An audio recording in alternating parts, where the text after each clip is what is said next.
Hey everyone friends, Beller here. Today I'll show you how to connect Epic Games to Razer Cortex. To do this, if Epic Games isn't showing up here, just reinstall it. Go to Settings, Apps, Installed Apps, and here.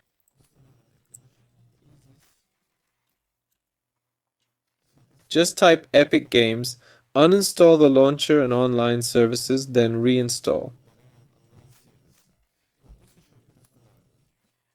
Now if that didn't help, open Epic Games, click your account, go to Settings, Downloads, and you'll see a folder here.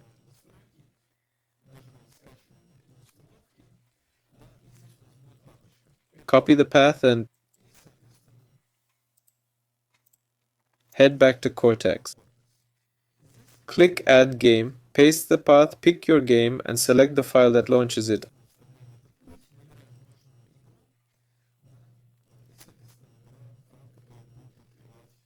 I already have it here, see?